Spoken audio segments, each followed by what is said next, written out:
The Dark Woman, a short story by Somerset Maugham.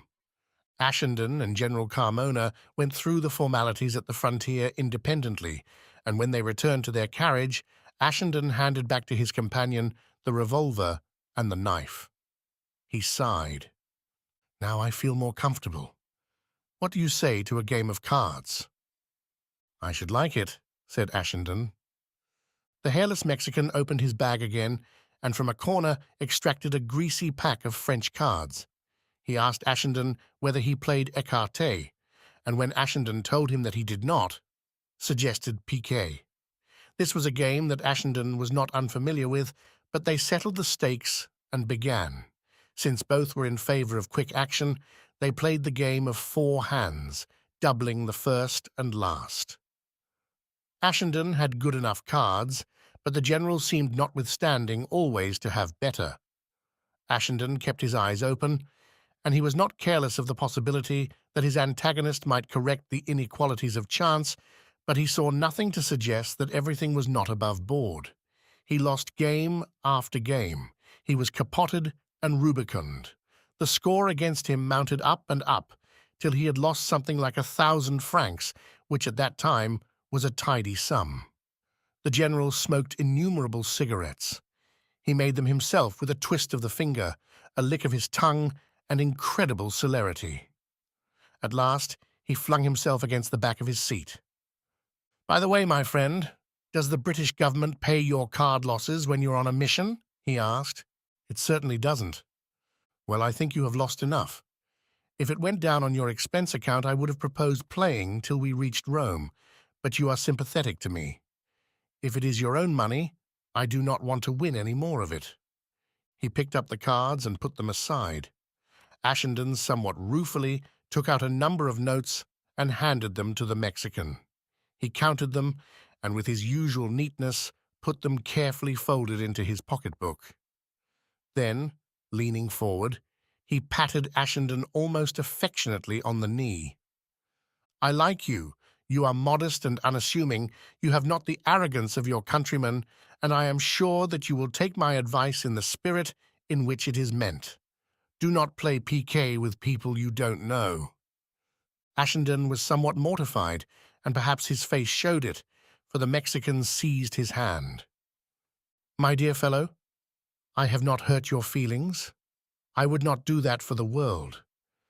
You do not play piquet worse than most piquet players. It is not that. If we were going to be together longer, I would teach you how to win at cards. One plays cards to win money, and there is no sense in losing." "I thought it was only in love and war that all things were fair," said Ashendon with a chuckle. "Ah, I am glad to see you smile. That is the way to take a loss. I see that you have good humor and good sense. You will go far in life. When I get back to Mexico and am in possession of my estates again, you must come and stay with me. I will treat you like a king. You shall ride my best horses. We will go to the bullfights together, and if there are girls, you fancy you have only to say the word, and you shall have them." He began telling Ashendon of the vast territories, the haciendas and the mines in Mexico, of which he had been dispossessed. He told him of the feudal state in which he lived. It did not matter whether what he said was true or not, for those sonorous phrases of his were fruity with the rich distilled perfumes of romance. He described a spacious life that seemed to belong to another age, and his eloquent gestures brought before the mind's eye tawny distances and vast green plantations, great herds of cattle, and in the moonlit night, the song of the blind singers that melted in the air and the twanging of guitars. "Everything I lost, everything. In Paris I was driven to earn a pittance by giving Spanish lessons or showing Americans, Americanos del Norte, I mean, the nightlife of the city. I who have flung away 1,000 duros on a dinner have been forced to beg my bread like a blind Indian. I who have taken pleasure in clasping a diamond bracelet round the wrist of a beautiful woman have been forced to accept a suit of clothes from a hag old enough to be my mother. Patience. Man is born to trouble as the sparks fly upward. but misfortune cannot last forever. The time is ripe, and soon we shall strike our blow." He took up the greasy pack of cards and set them out in a number of little piles. "Let us see what the cards say. They never lie. Ah, if I had only had greater faith in them, I should have avoided the only action of my life that has weighed heavily on me. My conscience is at ease. I did what any man would do under the circumstances, but I regret that necessity forced upon me an action that I would willingly have avoided." He looked through the cards, set some of them on one side on a system Ashendon did not understand, shuffled the remainder, and once more put them in little piles. "The cards warned me. I will never deny that. Their warning was clear and definite. Love and a dark woman, danger, betrayal, and death. It was as plain as the nose on your face. Any fool would have known what it meant, and I've been using the cards all my life. There is hardly an action that I make without consulting them. There are no excuses. I was besotted. Ah, you of the northern races do not know what love means. You do not know how it can prevent you from sleeping, how it can take your appetite for food away so that you dwindle as if from a fever. You do not understand what a frenzy it is, so that you are like a madman, and you will stick at nothing to satisfy your desire. A man like me is capable of every folly and every crime when he is in love, si, senor, and of heroism. He can scale mountains higher than Everest and swim across seas broader than the Atlantic. He is God, he is devil. Women have been my ruin." Once more the hairless Mexican glanced at the cards, took some out of the little piles and left others in. He shuffled them again. "I have been loved by multitudes of women. I do not say it in vanity. I offer no explanation. It is mere matter of fact. Go to Mexico City and ask them what they know of Manuel Carmona and of his triumphs. Ask them how many women have resisted Manuel Carmona." Ashendon, frowning a little, watched him reflectively. He wondered whether that shrewd fellow who chose his instruments with such a sure instinct, had not this time made a mistake, and he was uneasy. Did the hairless Mexican really believe that he was irresistible, or was he merely a blatant liar? In the course of his manipulations, he had thrown out all of the cards in the pack but 4, and these now lay in front of him, face downwards and side by side. He touched them one by one, but did not turn them up. "There is fate," he said, "and no power on earth can change it. I hesitate. This is a moment that ever fills me with apprehension, and I have to steel myself to turn over the cards that may tell me that disaster awaits me. I am a brave man, but sometimes I have reached this stage and not had the courage to look at the 4 fatal cards." Indeed, now he eyed the backs of them with an anxiety he did not try to hide. "What was I saying to you?" "You were telling me that women found your fascinations irresistible," replied Ashendon dryly. "Once all the same I found a woman who resisted me. I saw her first in a house, a Casa de Mujeres in Mexico City. She was going down the stairs as I went up. She was not very beautiful. I had had 100 more beautiful, but she had something that took my fancy, and I told the old woman who kept the house to send her to me. You will know her when you go to Mexico City. They call her La Marqueesa. She said that the girl was not an inmate, but came there only from time to time and had left. I told her to have her there next evening and not to let her go till I came. But I was delayed, and when I arrived, La Marqueesa told me that the girl had said she was not used to being kept waiting and had gone. I am a good-natured fellow, and I do not mind if women are capricious and teasing. That is part of their charm. So with a laugh, I sent her a note of 100 duros and promised that on the following day I would be punctual. But when I went on the minute, La Marqueesa handed me back my 100 duros and told me the girl did not fancy me. I laughed at her impertinence. I took off the diamond ring I was wearing and told the old woman to give her that and see whether it would induce her to change her mind. In the morning, La Marquesa brought me in return for my ring a red carnation.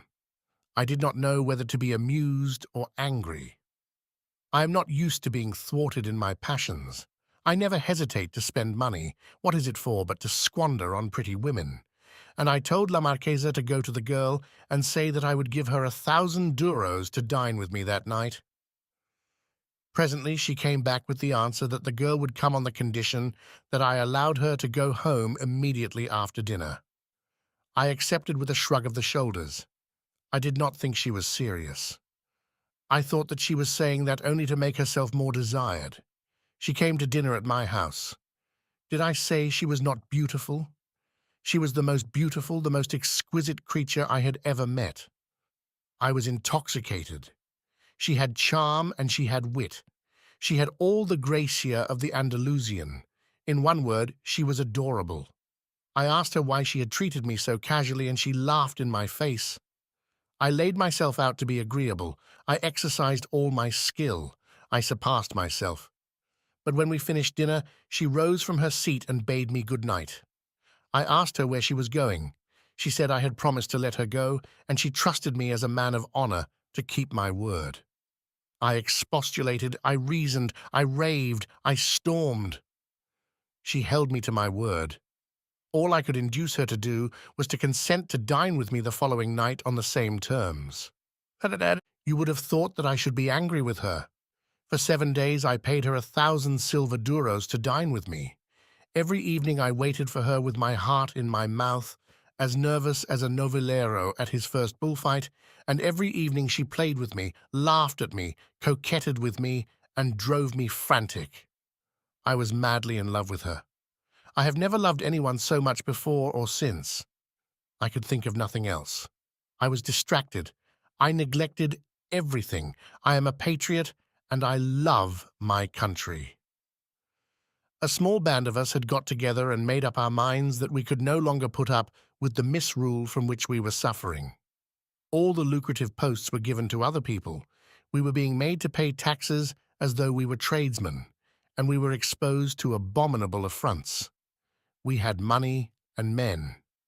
Our plans were made, and we were ready to strike. I had an infinity of things to do, meetings to go to, ammunition to get, orders to give. I was so besotted over this woman that I could attend to nothing. You would have thought that I should be angry with her for making such a fool of me who had never known what it was not to gratify my smallest whim. I did not believe that she refused me to inflame my desires. I believed that she told the plain truth when she said that she would not give herself to me until she loved me. She said it was for me to make her love me. I thought her an angel. I was ready to wait. My passion was so consuming that sooner or later I felt at last it must communicate itself to her.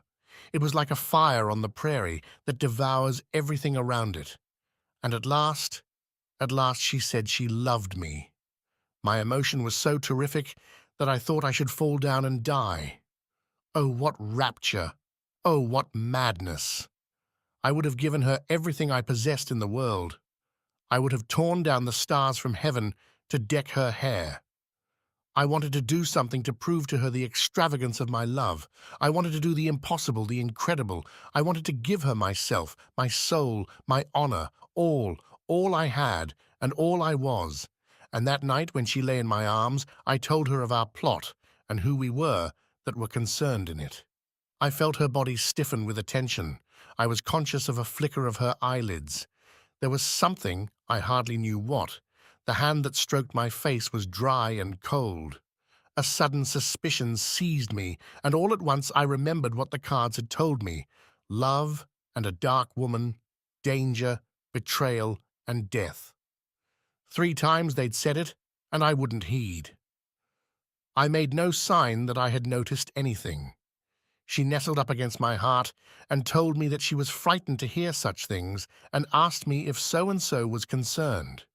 I answered her. I wanted to make sure. One after the other, with infinite cunning, between her kisses, she cajoled me into giving every detail of the plot, and now I was certain as I am, that you sit before me, that she was a spy.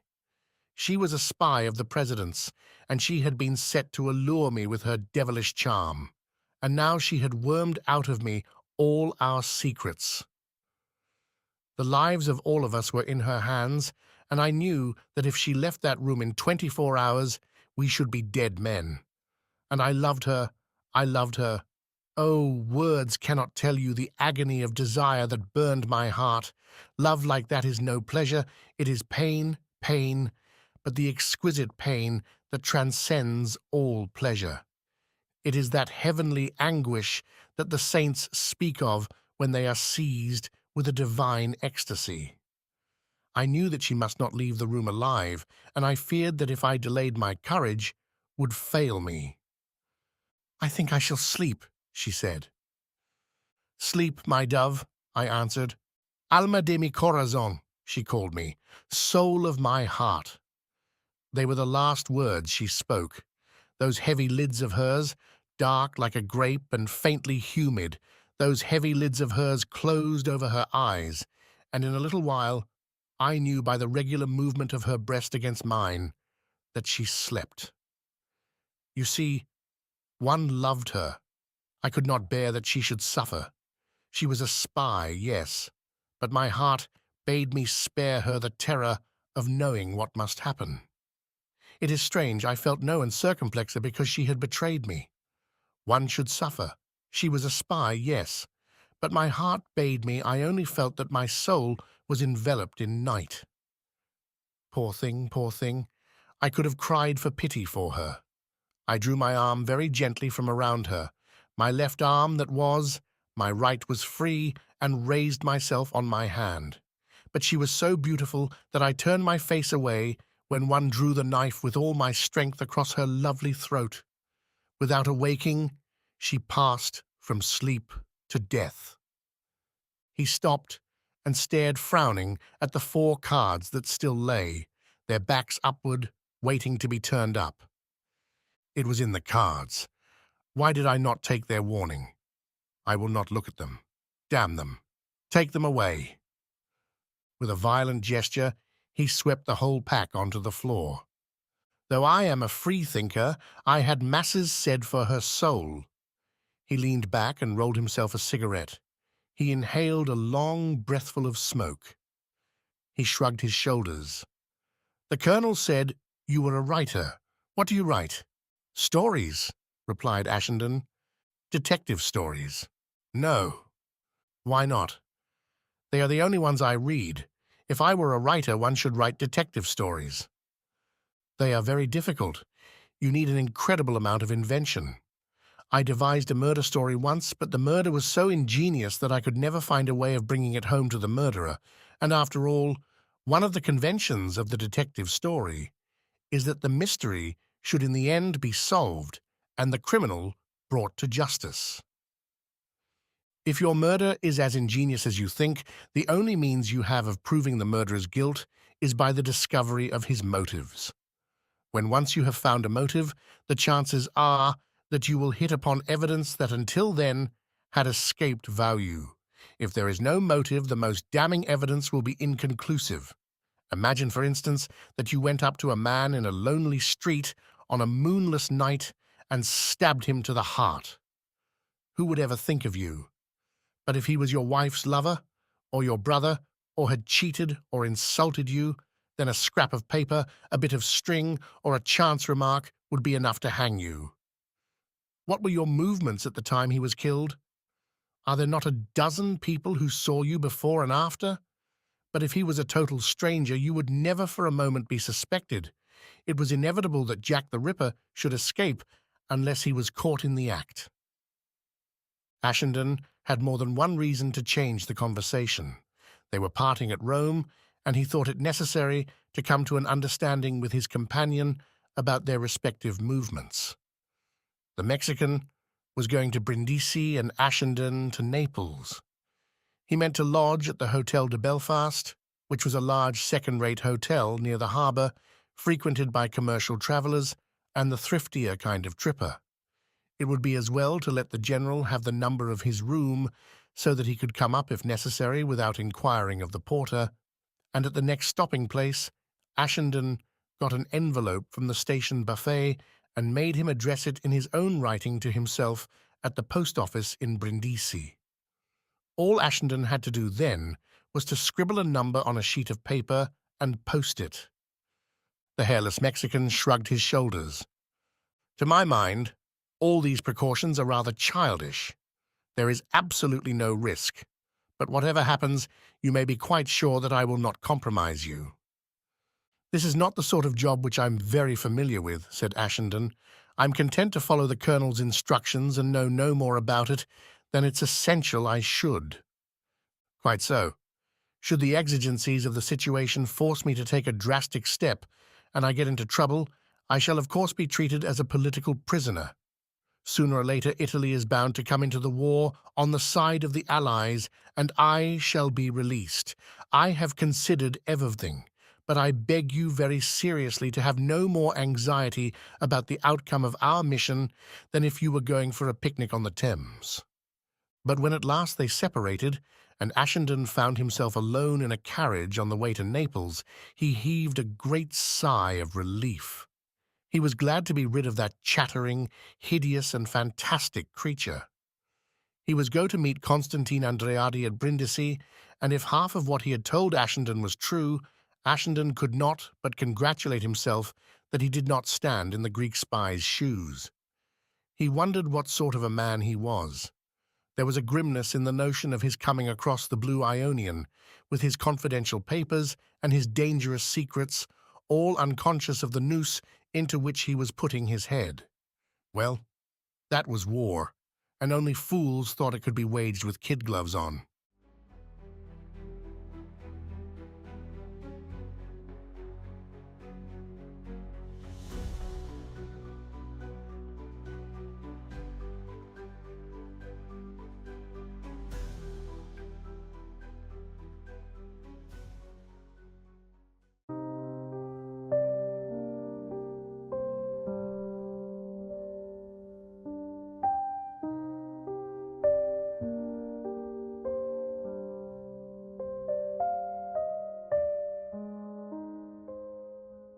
The Unconquered, a short story by Somerset Maugham.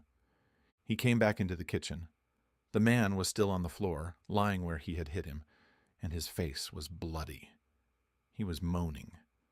The woman had backed against the wall and was staring with terrified eyes at Willie, his friend, and when he came in she gave a gasp and broke into loud sobbing.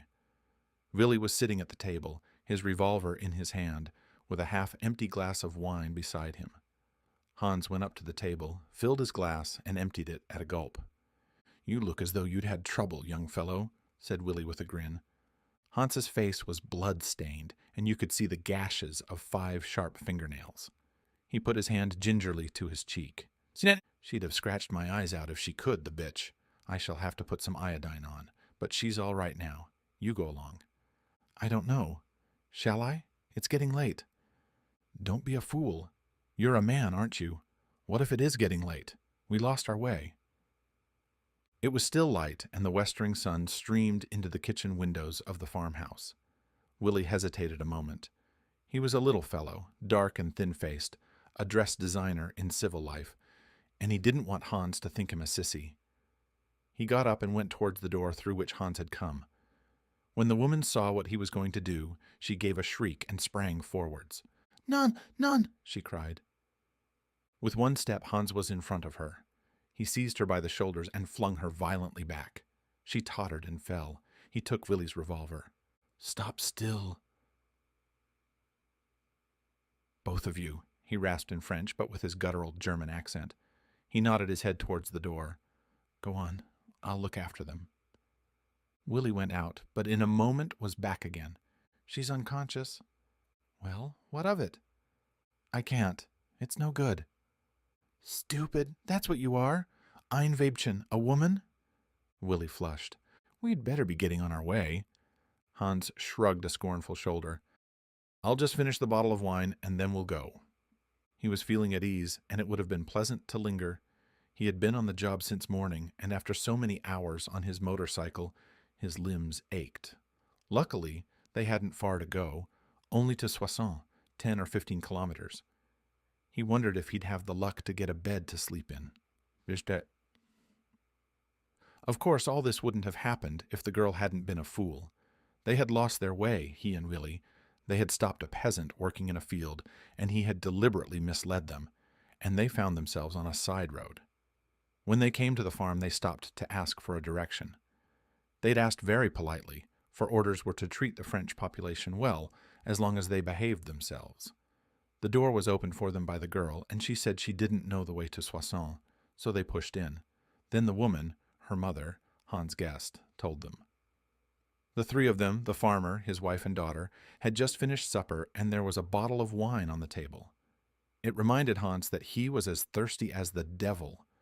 The day had been sweltering, and he hadn't had a drink since noon. He asked them for a bottle of wine, and Willie had added that they would pay them well for it.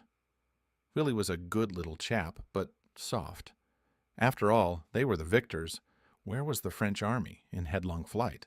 And the English, leaving everything behind, had scuttled like rabbits back to their island. The conquerors took what they wanted, didn't they? But Willie had worked at a Paris dressmaker's for 2 years. It's true he spoke French well. That's why he had his present job, but it had done something to him. A decadent people. It did a German no good to live among them. The farmer's wife put a couple of bottles of wine on the table, and Willie took 20 francs out of his pocket and gave it to her. She didn't even say, "Thank you." Hans's French wasn't as good as Willie's, but he could make himself understood, and he and Willie spoke it together all the time. Willie corrected his mistakes. It was because Willie was so useful to him in this way that he had made him his friend, and he knew that Willie admired him. He admired him because he was so tall, slim, and broad-shouldered, because his curly hair was so fair and his eyes so blue. He never lost an opportunity to practice his French, and he tried to talk now, but those 3 French people wouldn't meet him halfway.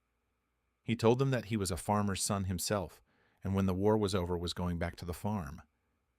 He had been sent to school in Munich because his mother wanted him to go into business, but his heart wasn't in it, and so after matriculating he had gone to an agricultural college. "You came here to ask your way, and now you know it," said the girl. "Drink up your wine and go." He had hardly looked at her before. She wasn't pretty, but she had fine dark eyes and a straight nose. Her face was very pale. She was plainly dressed, but somehow she didn't look quite like what she evidently was. There was a sort of distinction about her. Ever since the war started, he'd heard fellows talk about the French girls. They had something the German girls hadn't. Chic, Willie said it was, but when he asked him just what he meant by that, Willie could only say that you had to see it to understand. Of course, he'd heard others say that they were mercenary and hard as nails. Well, they'd be in Paris in a week, and he'd find out for himself. They said the High Command had already arranged for houses for the men to go to. "Finish your wine, and let's go," said Willie. But Hans was feeling comfortable and didn't want to be hurried. "You don't look like a farmer's daughter," he said to the girl. "And so what?" she answered. "She's a teacher," said her mother. "Then you've had a good education."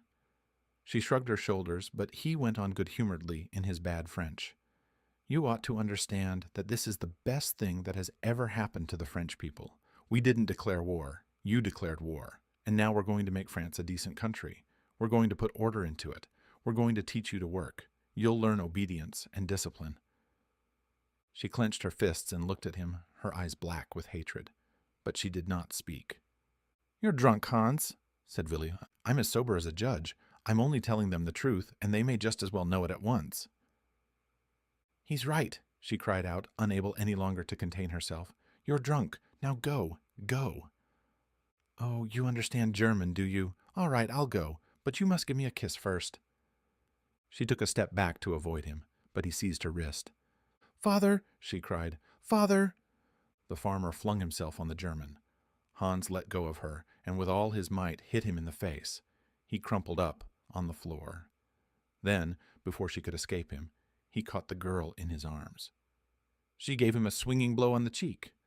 He chuckled grimly. "Is that how you take it when a German soldier wants to kiss you? You'll pay for this."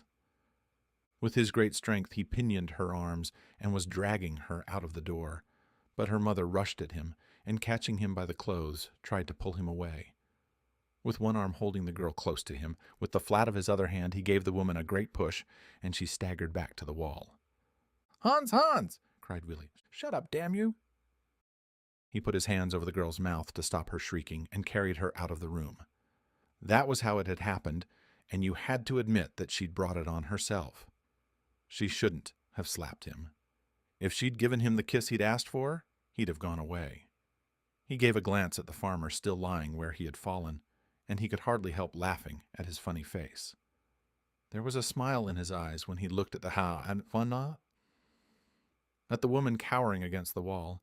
Was she afraid it was her turn next? Not likely. He remembered a French proverb, "C'est le premier pas qui coûte." There's nothing to cry about, old woman. It had to come sooner or later. He put his hand to his hip pocket and pulled out a wallet. "Look, here's 100 francs, so that mademoiselle can buy herself a new dress. There's not much left of that one." He placed the note on the table and put his helmet back on his head. "Let's go." They slammed the door behind them and got on their motorcycles. The woman went into the parlor. Her daughter was lying on the divan. She was lying as he had left her, and she was weeping bitterly. 3 months later, Hans found himself in Soissons again. He had been in Paris with the conquering army and had ridden through the Arc de Triomphe on his motorcycle. He had advanced with the army first to Tours and then to Bordeaux. He'd seen very little fighting. The only French soldiers he'd seen were prisoners. The campaign had been the greatest spree he could ever have imagined. After the armistice, he had spent a month in Paris. He'd sent picture postcards to his family in Bavaria and bought them all presents. Willie, because he knew the city like the palm of his hand, had stayed on, but he and the rest of his unit were sent to Soissons to join the force that was holding it. It was a nice little town, and he was comfortably billeted. Plenty to eat and champagne for less than a mark a bottle in German money. When he was ordered to proceed there, it had occurred to him that it would be fun to go and have a look at the girl he'd had. He'd take her a pair of silk stockings to show there was no ill feeling. He had a good bump of locality, and he thought he would be able to find the farm without difficulty. So, one afternoon, when he had nothing to do, he put the silk stockings in his pocket and got on his machine. It was a lovely autumn day, with hardly a cloud in the sky, and it was pretty, undulating country that he rode through. It had been fine and dry for so long that, though it was September, not even the restless poplars gave sign that the summer was drawing to an end. He took one wrong turning, which delayed him, but for all that he got to the place he sought in less than half an hour. A mongrel dog barked at him as he walked up to the door. He did not knock, but turned the handle and stepped in. The girl was sitting at the table peeling potatoes. She sprang to her feet when she saw the uniformed man. "What do you want?" Then she recognized him. She backed to the wall, clutching the knife in her hands. "It's you, Cochon." "Don't get excited. I'm not going to hurt you. Look, I've brought you some silk stockings. Take them away and take yourself off with them." "Don't be silly. Drop that knife. You'll only get hurt if you try to be nasty. You needn't be afraid of me." "I'm not afraid of you," she said. She let the knife fall to the floor. He took off his helmet and sat down. He reached out with his foot and drew the knife towards him. "Shall I peel some of your potatoes for you?" She did not answer. He bent down for the knife and then took a potato out of the bowl and went to work on it. Her face hard, her eyes hostile. She stood against the wall and watched him.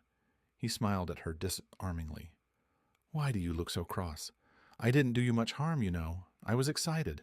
We all were. They'd talked of the invincible French army and the Maginot Line." He finished the sentence with a chuckle. "And the wine went to my head. You might have fared worse. Women have told me that I'm not a bad-looking fellow." She looked him up and down scornfully. "Get out of here." "Not until I choose." "If you don't go, my father will go to Soissons and complain to the general." "Much he'll care. Our orders are to make friends with the population. What's your name?" "That's not your business." There was a flush in her cheeks now, and her angry eyes were blazing. She was prettier than he remembered her. He hadn't done so badly. She had a refinement that suggested the city dweller rather than the peasant. He remembered her mother saying she was a teacher. Because she was almost a lady, it amused him to torment her. He felt strong and healthy. He passed his hand through his curly blonde hair and giggled when he thought that many girls would have jumped at the chance she had had. His face was so deeply tanned by the summer that his eyes were startlingly blue. "Where are your father and mother?" "Working in the fields." "I'm hungry. Give me a bit of bread and cheese and a glass of wine. I'll pay." She gave a harsh laugh. "We haven't seen cheese for 3 months. We haven't enough bread to stay our hunger. The French took our horses a year ago, and now the Boche have taken our cows, our pigs, our chickens, everything." "Well, they paid you for them." "Can we eat the worthless paper they gave us?" She began to cry. "Are you hungry?" "Oh, no," she answered bitterly. "We can eat like kings on potatoes and bread and turnips and lettuce. Tomorrow my father's going to Soissons to see if he can buy some horse meat." "Listen, miss, I'm not a bad fellow. I'll bring you a cheese, and I think I can get hold of a bit of ham." "I don't want your presents. I'll starve before I touch the food you swine have stolen from us." "We'll see," he said good-humoredly. He put on his hat, got up, and with an au revoir, mademoiselle walked out. He wasn't supposed to go joy-riding round the country, and he had to wait to be sent on an errand before he was able to get to the farm again. It was 10 days later. He walked in as unceremoniously as before, and this time he found the farmer and his wife in the kitchen. It was round about noon, and the woman was stirring a pot on the stove. The man was seated at table. They gave him a glance when he came in, but there was no surprise in it. Their daughter had evidently told them of his visit. They did not speak. The woman went on with her cooking, and the man, a surly look on his face, stared at the oilcloth on the table. But it required more than this to disconcert the good-humored Hans. "Bonjour, la compagnie," he said cheerfully. "I've brought you a present." He undid the package he had with him and set out a sizable piece of Gruyere cheese, a piece of pork, and a couple of tins of sardines. The woman turned around and he smiled when he saw the light of greed in her eyes. The man looked at the foodstuff sullenly. Hans gave him his sunny grin. "I'm sorry we had a misunderstanding the first time I came here, but you shouldn't have interfered." At that moment the girl came in. "What are you doing here?" she cried harshly. Then her eyes fell on the things he had brought. She swept them together and flung them at him. "Take them away! Take them!" But her mother sprang forward. "Annette, you're crazy!" "I won't take his presents. It's our own food that they've stolen from us. Look at the sardines. They're Bordeaux sardines." She picked the things up. Hans looked at the girl with a mocking smile in his light blue eyes. "Annette's your name, is it? A pretty name. Do you grudge your parents a little food? You said you hadn't had cheese for 3 months. I couldn't get any ham. I did the best I could." The farmer's wife took the lump of meat in her hands and pressed it to her bosom. You felt that she could have kissed it. Tears ran down Annette's cheeks. "The shame of it," she groaned. "Oh, come now. There's no shame in a bit of Gruyere and a piece of pork." Hans sat down and lit a cigarette. Then he passed the packet over to the old man. The farmer hesitated for a moment, but the temptation was too strong for him. He took one and handed back the packet. "Keep it," said Hans. "I can get plenty more." He inhaled the smoke and blew a cloud of it from his nostrils. "Why can't we be friends? What's done can't be undone. War is war, and, well, you know what I mean. I know Annette's an educated girl, and I want her to think well of me. I expect we shall be in Soissons for quite a while, and I can bring you something now and then to help out. You know, we do all we can to make friends with the townspeople. But they won't let us. They won't even look at us when we pass them in the street. After all, it was an accident. What happened that time I came here with Willie? You needn't be afraid of me. I'll respect Annette as if she was my own sister." "Why do you want to come here? Why can't you leave us alone?" asked Annette. He really didn't know. He didn't like to say that he wanted a little human friendship. The silent hostility that surrounded them all at Soissons got on his nerves, so that sometimes he wanted to go up to a Frenchman who looked at him as if he wasn't there and knock him down, and sometimes it affected him so that he was almost inclined to cry. It would be nice if he had some place to go where he was welcome. He spoke the truth when he said he had no desire for Annette. She wasn't the sort of woman he fancied. He liked women to be tall and full-breasted, blue-eyed and fair-haired like himself. He liked them to be strong and hefty and well-covered. That refinement which he couldn't account for, that thin, fine nose and those dark eyes, the long, pale face, there was something intimidating about the girl, so that if he hadn't been excited by the great victories of the German armies, if he hadn't been so tired and yet so elated, if he hadn't drunk all that wine on an empty stomach, it would never have crossed his mind that he could have anything to do with her. For a fortnight after that, Hans couldn't get away. He'd left the food at the farm, and he had no doubt that the old people had wolfed it. He wondered if Annette had eaten it too. He wouldn't have been surprised to discover that the moment his back was turned, she had set to with the others. These French people, they couldn't resist getting something for nothing. They were weak and decadent. She hated him, yes, God, how she hated him, but pork was pork and cheese was cheese. He thought of her quite a lot. It tantalized him that she should have such a loathing for him. He was used to being liked by women. It would be funny if one of these days she fell in love with him. He'd been her first lover, and he'd heard the students at Munich over their beer saying that it was her first lover a woman loved. After that, it was love. When he'd set his mind on getting a girl, he'd never failed yet. Hans laughed to himself, and a sly look came into his eyes. At last he got his chance to go to the farm. He got hold of cheese and butter, sugar, a tin of sausages, and some coffee, and set off on his motorcycle. But that time he didn't see Annette. She and her father were at work in the fields. The old woman was in the yard, and her face lit up when she saw the parcel he was bringing. She led him into the kitchen. Her hands trembled a little as she untied the string, and when she saw what he had brought, her eyes filled with tears. "You are very good," she said. "May I sit down?" he asked politely. "Of course." She looked out of the window, and Hans guessed that she wanted to make sure that Annette was not coming. "Can I offer you a glass of wine?" "I'd be glad of it." He was sharp enough to see that her greed for food had made her, if not friendly to him, at least willing to come to terms with him. That look out of the window made them almost fellow conspirators. "Did you like the pork?" he asked. "It was a treat. I'll try to bring you some more next time I come. Did Annette like it?" "She wouldn't touch a thing you'd left. She said she'd rather starve." "Silly." "That's what I said to her. As long as the food is there," I said, "there's nothing to be gained by not eating it." They chatted quite amicably while Hans sipped his wine. He discovered that she was called Madame Perrier. He asked her whether there were any other members of the family. She sighed. No, they'd had a son, but he'd been mobilized at the beginning of the war, and he'd died. He hadn't been killed. He'd got pneumonia and died in the hospital at Nancy. "I'm sorry," said Hans. "Perhaps he's better off than if he'd lived. He was like Annette in many ways. He could never have borne the shame of defeat." She sighed again. "Oh, my poor friend. We've been betrayed." "Why did you want to fight for the Poles? What were they to you?" "You're right. If we had let your Hitler take Poland, he would have left us alone." When Hans got up to go, he said he would come again soon. "I shan't forget the pork." Then Hans had a lucky break. He was given a job that took him twice a week to a town in the vicinity, so that he was able to get to the farm much oftener. He took care never to come without bringing something. But he made no headway with Annette.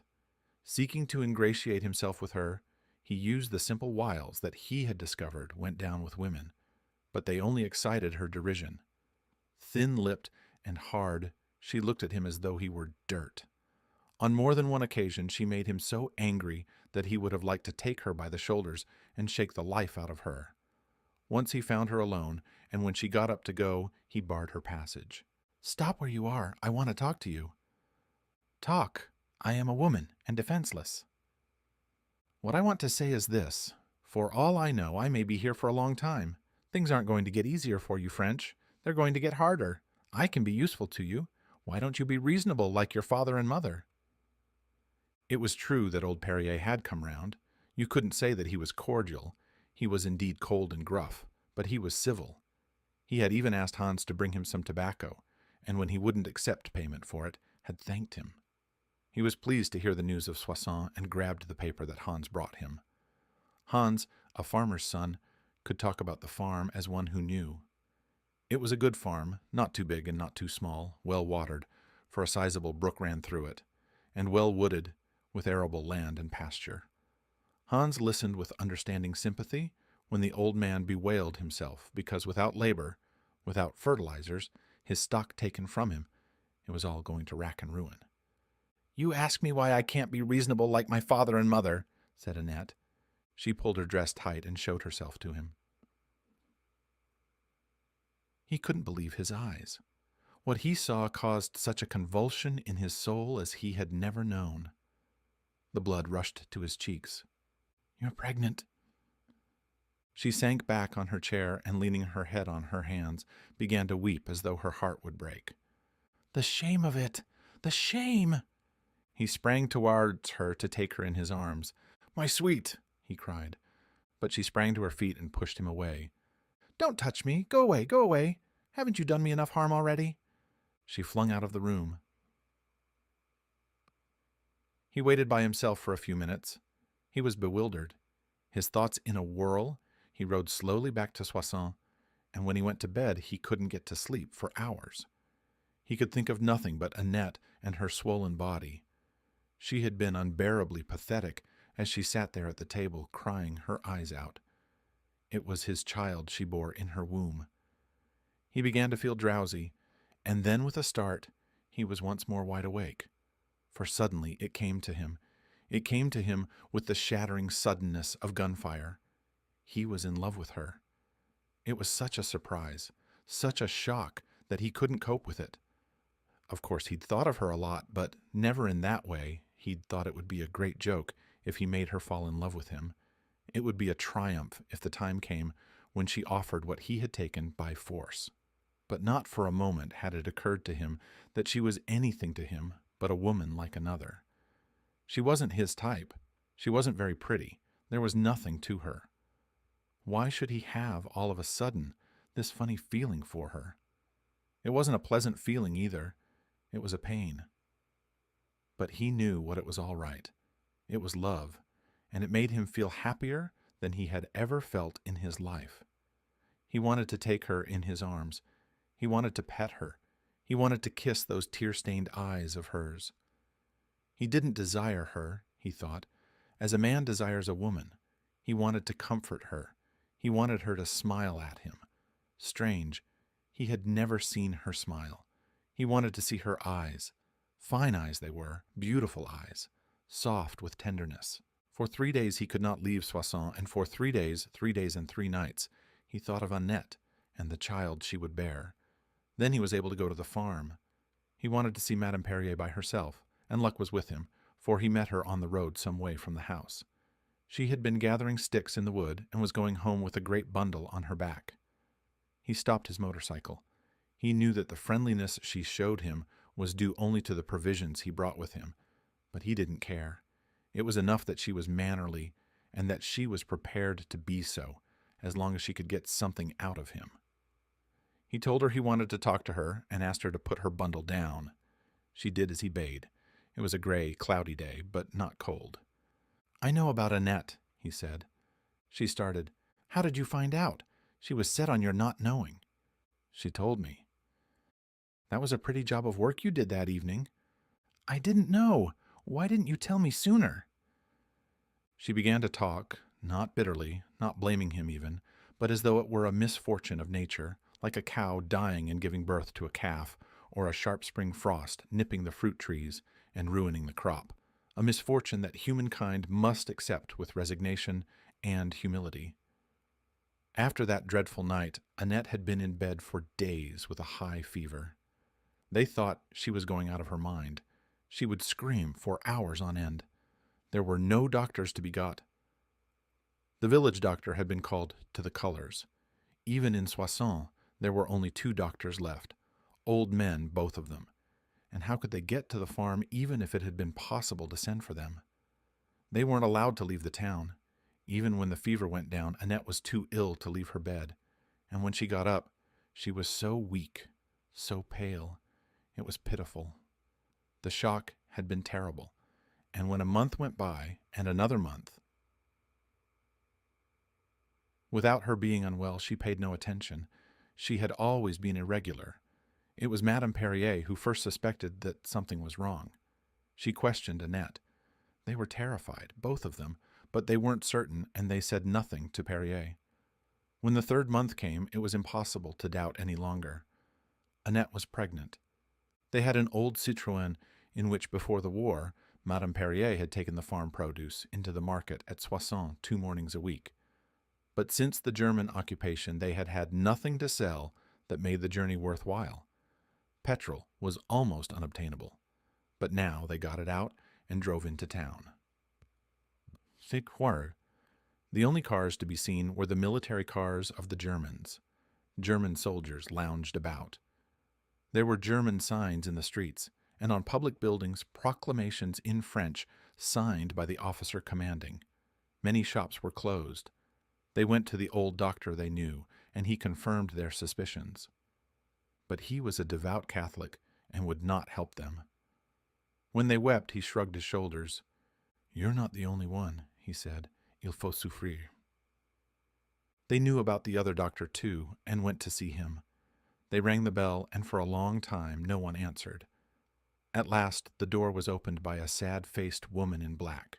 But when they asked to see the doctor, she began to cry. He had been arrested by the Germans because he was a Freemason and was held as a hostage.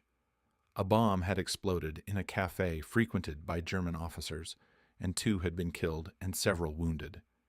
If the guilty were not handed over before a certain date, he was to be shot. The woman seemed kindly, and Madame Perrier told her of their trouble. "The brutes," she said. She looked at Annette with compassion. "My poor child." She gave them the address of a midwife in the town and told them to say that they had come from her. The midwife gave them some medicine. It made Annette so ill that she thought she was going to die, but it had no further effect. Annette was still pregnant. That was the story that Madame Perrier told Hans. For a while he was silent. "It's Sunday tomorrow," he said then. "I shall have nothing to do. I'll come and we'll talk. I'll bring something nice." "We have no needles. Can you bring some?" "I'll try." She hoisted the bundle of sticks on her back and trudged down the road.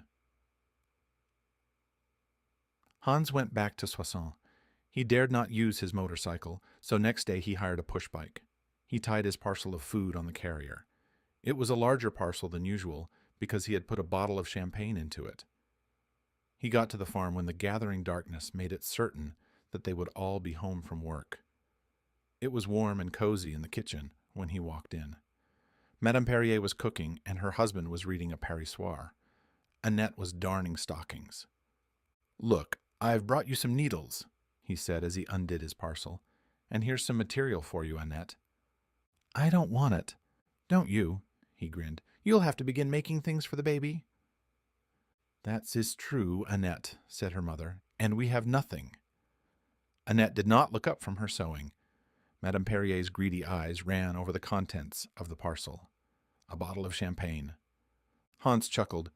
"I'll tell you what that's for presently. I've had an idea." He hesitated for a moment, then drew up a chair and sat down facing Annette.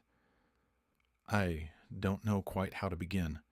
I'm sorry for what I did that night, Annette. It wasn't my fault. It was the circumstances. Can't you forgive me?" She threw him a look of hatred. "Never! Why don't you leave me alone? Isn't it enough that you've ruined my life?"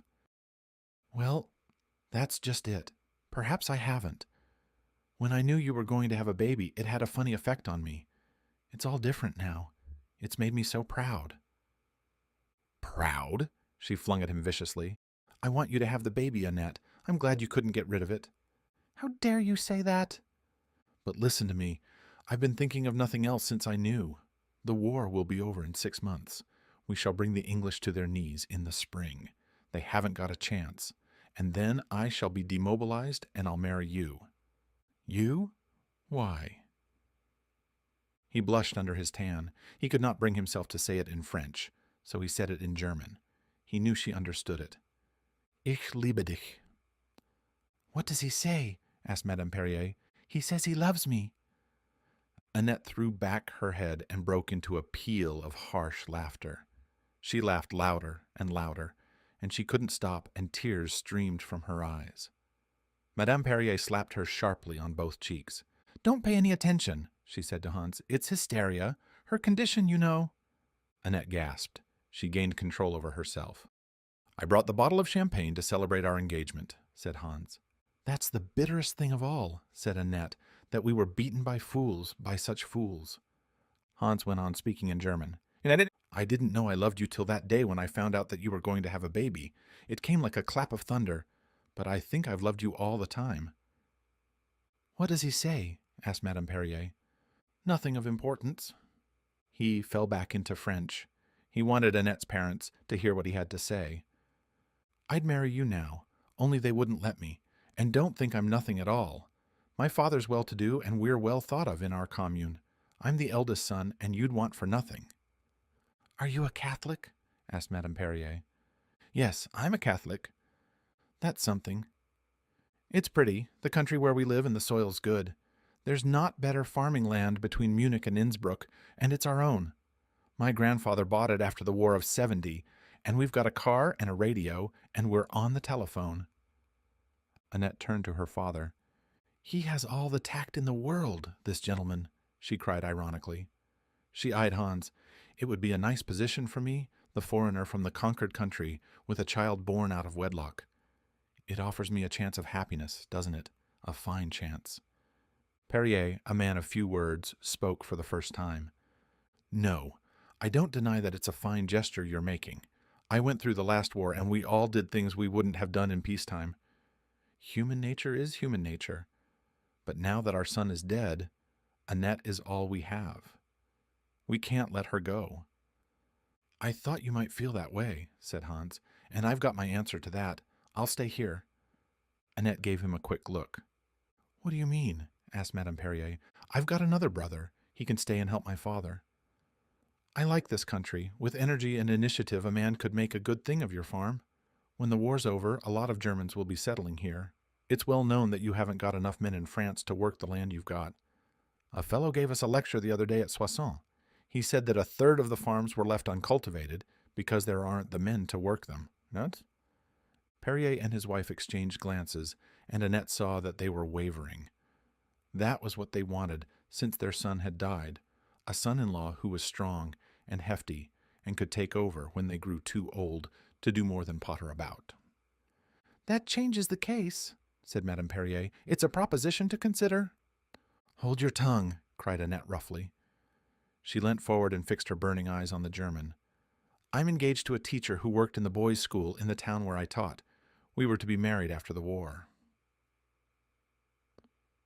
He's not strong and big like you, or handsome. He's small and frail. His only beauty is the intelligence that shines in his face. His only strength is the greatness of his soul. He's not a barbarian. He's civilized.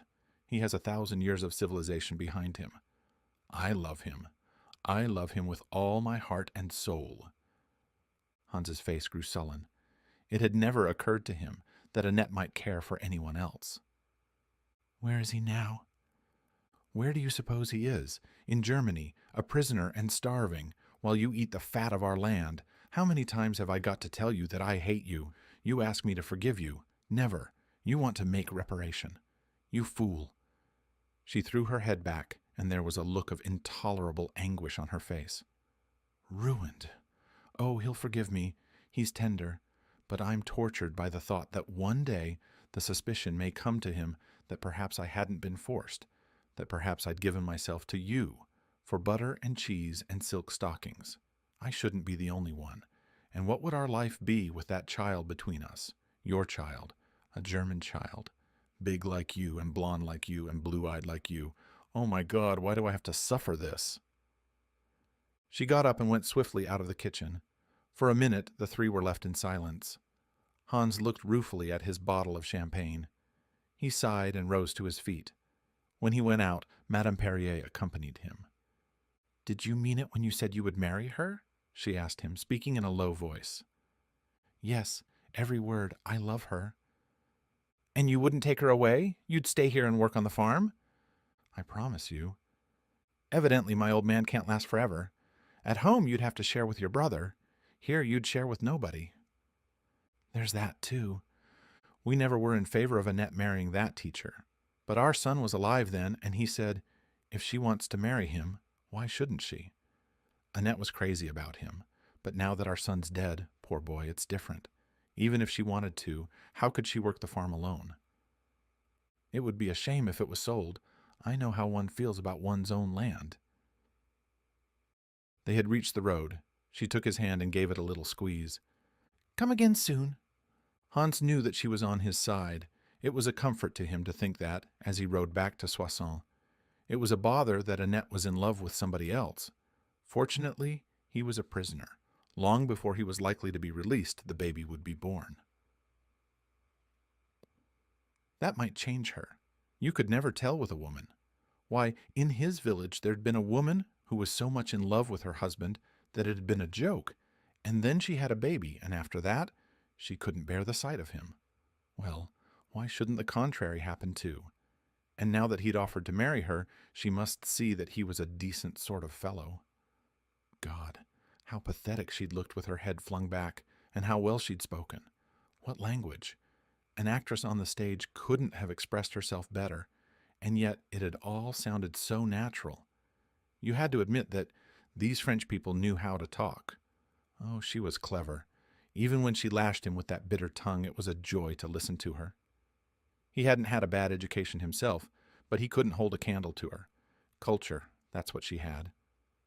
I'm a donkey, he said out loud as he rode along. She'd said he was big and strong and handsome. Would she have said that if it hadn't meant something to her? And she'd talked of the baby having fair hair and blue eyes like his own. If that didn't mean that his coloring had made an impression on her, he was a Dutchman. He chuckled. Give me time, patience, and let nature go to work. The weeks went by. The CO at Soissons was an elderly, easy-going fellow, and in view of what the spring had in store for them, he was content not to drive his men too hard. The German papers told them that England was being wrecked by the Luftwaffe, and the people were in a panic. Submarines were sinking British ships by the score, and the country was starving. Revolution was imminent. Before summer it would be all over, and the Germans would be masters of the world. Hans wrote home and told his parents that he was going to marry a French girl, and with her a fine farm. He proposed that his brother should borrow money to buy him out of his share of the family property so that he could increase the size of his own holding, while land, owing to the war and the exchange, could still be bought for a song. He went over the farm with Perrier. The old man listened quietly when Hans told him his ideas. The farm would have to be restocked, and as a German he would have a pull. The motor tractor was old. He would get a fine new one from Germany, and a motor plow. To make a farm pay, you had to take advantage of modern inventions. Madame Perrier told him afterwards that her husband had said he wasn't a bad lad and seemed to know a lot. She was very friendly with him now and insisted that he should share their midday meal with them on Sundays. She translated his name into French and called him Jean. He was always ready to give a hand, and as time went on and Annette could do less and less, it was useful to have a man about who didn't mind doing a job of work. Annette remained fiercely hostile. She never spoke to him except to answer his direct questions, and as soon as it was possible, went to her own room. When it was so cold that she couldn't stay there, she sat by the side of the kitchen stove, sewing or reading, and took no more notice of him than if he hadn't been there. She was in radiant health. There was color in her cheeks, and in Hans's eyes she was beautiful.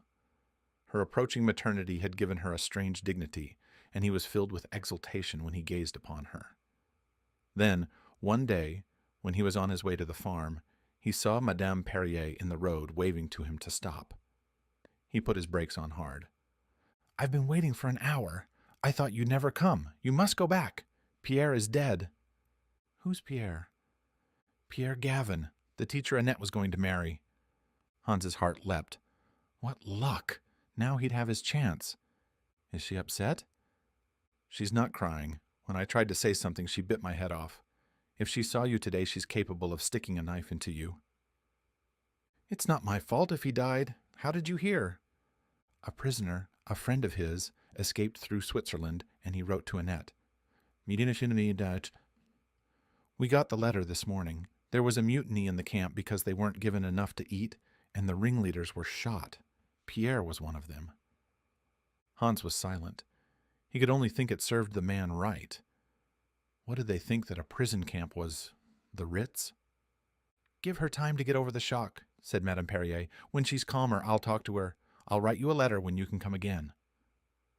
All right. You will help me, won't you? You can be sure of that. My husband and I, we're agreed. We talked it over, and we came to the conclusion that the only thing to do was to accept the situation. He's no fool, my husband, and he says the best chance for France now is to collaborate. And take it all in all, I don't dislike you. I shouldn't wonder if you didn't make Annette a better husband than that teacher, and with the baby coming and all. I want it to be a boy, said Hans. It's going to be a boy, I know for certain. I've seen it in the coffee grounds, and I've put out the cards. The answer is a boy every time. I almost forgot. Here are some papers for you, said Hans as he turned his cycle and prepared to mount. He handed her 3 numbers of Paris Soir. Old Perrier read every evening. He read that the French must be realistic and accept the new order that Hitler was going to create in Europe. He read that the German submarines were sweeping the sea. He read that the General Staff had organized to the last detail the campaign that would bring England to her knees, and that the Americans were too unprepared, too soft, and too divided to come to her help. He read that France must take the heaven-sent opportunity, and by loyal collaboration with the Reich, regain her honored position in the new Europe. And it wasn't Germans who wrote it all. It was Frenchmen. He nodded his head with approval when he read that the plutocrats and the Jews would be destroyed and the poor man in France would at last come into his own. They were quite right, the clever fellows who said that France was essentially an agricultural country, and its backbone was its industrious farmers. Good sense, that was. One evening when they were finishing their supper, 10 days after the news had come of Pierre Gavin's death, Madame Perrier, by arrangement with her husband, said to Annette, I wrote a letter to Hans a few days ago telling him to come here tomorrow. Thank you for the warning. I shall stay in my room. Oh, come, daughter. The time has passed for foolishness. You must be realistic. Pierre is dead. Hans loves you and wants to marry you. He's a fine-looking fellow. Any girl would be proud of him as a husband. How can we restock the farm without his help? He's going to buy a tractor and a plow with his own money. You must let bygones be bygones. You're wasting your breath, Mother. I earned my living before. I can earn my living again.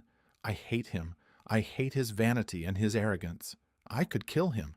His death wouldn't satisfy me. I should like to torture him as he's tortured me. I think I should die happy if I could find a way to wound him as he's wounded me. You're being very silly, my poor child. Your mother's right, my girl, said Perrier. We've been defeated, and we must accept the consequences. We've got to make the best arrangement we can with the conquerors. We're cleverer than they are, and if we play our cards well, we shall come out on top. France was rotten. It's the Jews and the plutocrats who ruined the country. Read the papers, and you'll see for yourself. Do you think I believe a word in that paper? Why do you think he brings it to you, except that it's sold to the Germans? The men who write in it, traitors. Oh, God, may I live to see them torn to pieces by the mob. Bought every one of them, bought with German money, the swine. Madame Perrier was getting exasperated. What have you got against the boy? He took you by force. Yes, he was drunk at the time.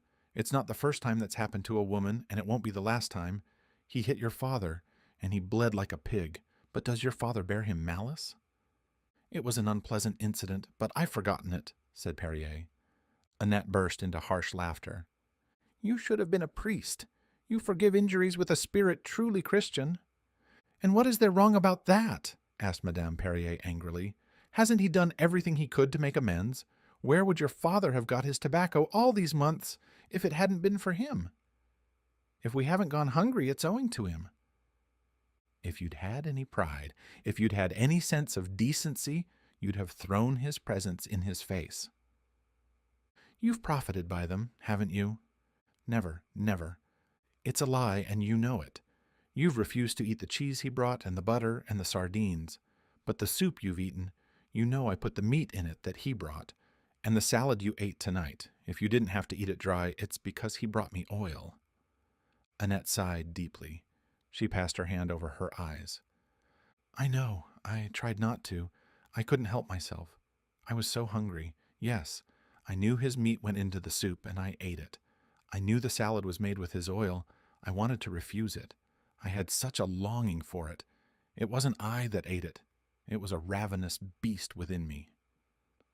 "That's neither here nor there. You ate it." "With shame, with despair. They broke our strength first with their tanks and their planes, and now, when we're defenseless, they're breaking our spirit by starving us." "You get nowhere by being theatrical, my girl. For an educated woman, you have really no sense. Forget the past and give a father to your child. To say nothing of a good workman for the farm who will be worth 2 hired men. That is sense." Annette shrugged her shoulders wearily, and they lapsed into silence. Next day Hans came. Annette gave him a sullen look, but neither spoke nor moved. Hans smiled. "Thank you for not running away," he said. "My parents asked you to come, and they've gone down to the village. It suits me, because I want to have a definite talk with you. Sit down." He took off his coat and his helmet and drew a chair to the table. "My parents want me to marry you. You've been clever. With your presents, with your promises, you've got round them. They believe all they read in the papers you bring them. I want to tell you that I will never marry you. I wouldn't have thought it possible that I could hate a human being as I hate you." "Let me speak in German. You understand enough to know what I'm saying." "I ought to. I taught it. For 2 years I was governess to 2 little girls in Stuttgart." He broke into German, but she went on speaking French. "It's not only that I love you, I admire you. I admire your distinction and your grace. There's something about you I don't understand. I respect you. Oh, I can see that you don't want to marry me now, even if it were possible. But Pierre is dead." "Don't speak of him," she cried violently. "That would be the last straw." "I only want to tell you that for your sake I'm sorry he died. Shot in cold blood by his German jailers. Perhaps in time you'll grieve for him less. You know, when someone you love dies, you think you'll never get over it, but you do. Won't it be better then to have a father for your child?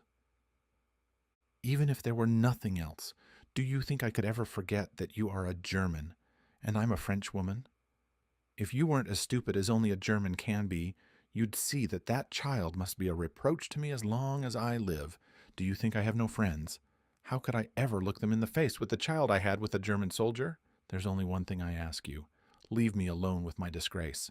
Go, go, for God's sake, go and never come again." "But he's my child too. I want him." "You?" she cried in astonishment. "What can a bye-blow that you got in a moment of savage drunkenness mean to you?" "You don't understand. I'm so proud and so happy. It was when I knew you were going to have a baby that I knew I loved you. At first I couldn't believe it. It was such a surprise to me. Don't you see what I mean? That child that's going to be born means everything in the world to me. Oh, I don't know how to put it.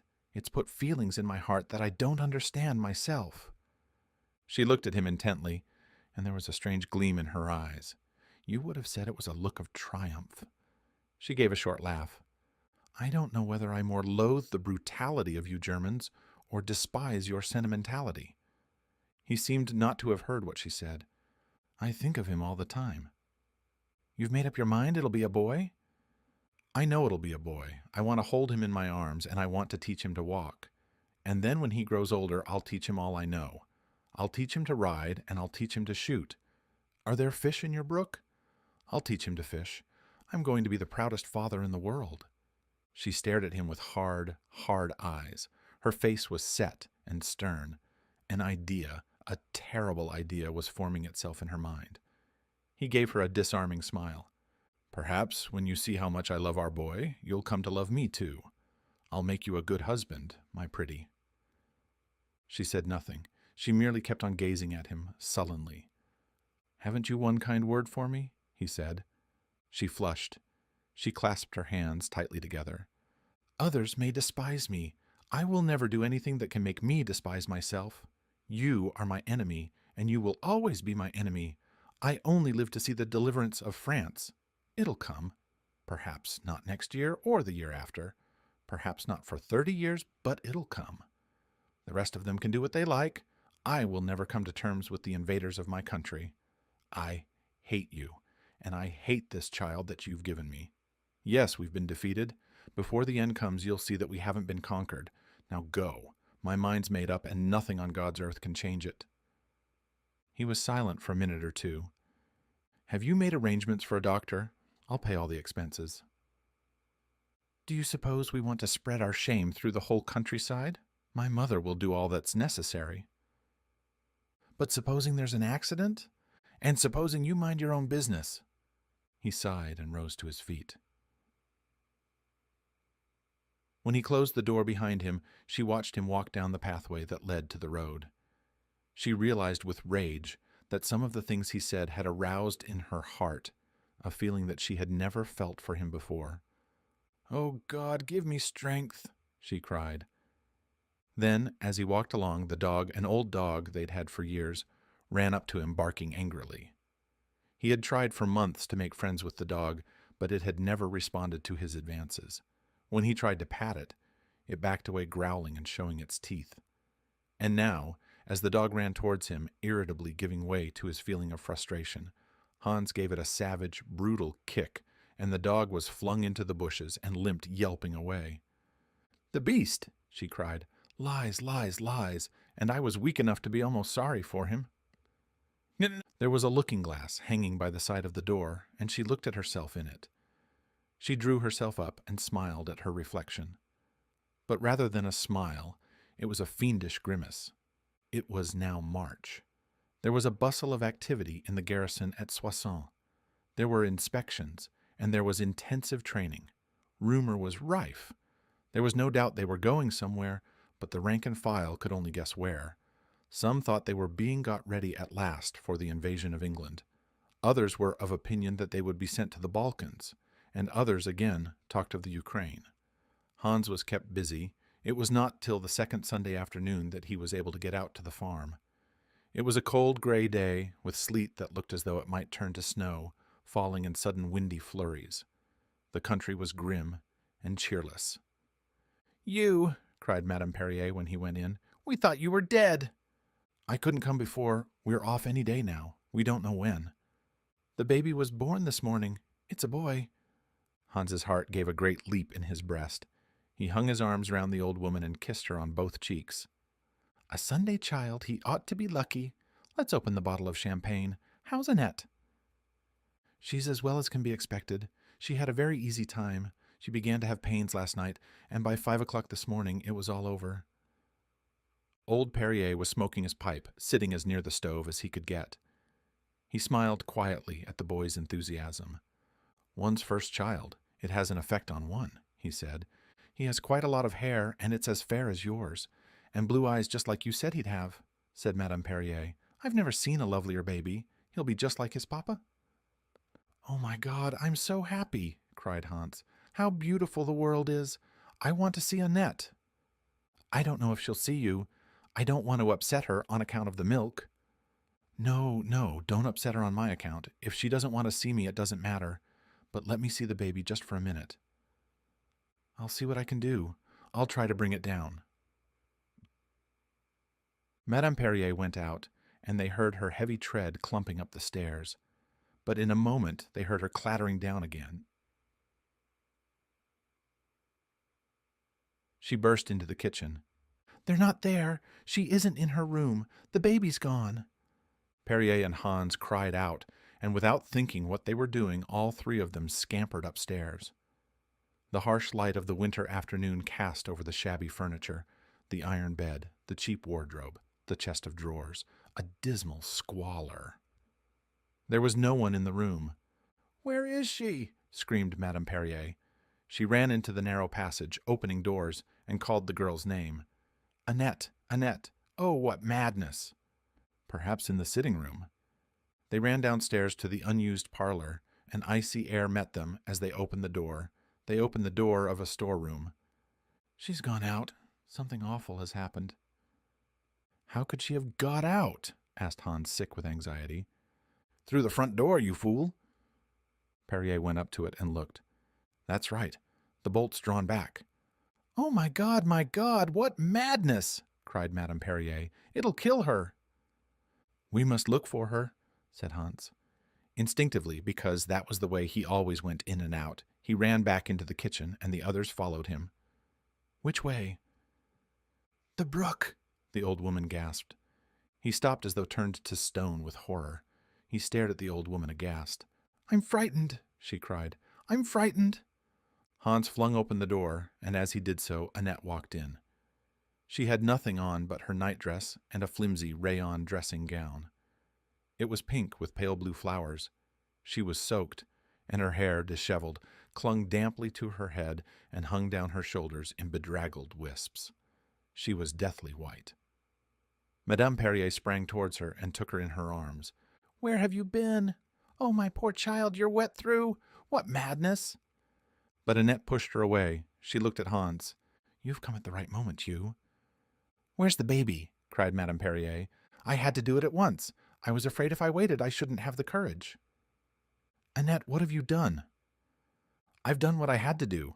I took it down to the brook and held it under water till it was dead. Hans gave a great cry, the cry of an animal wounded to death.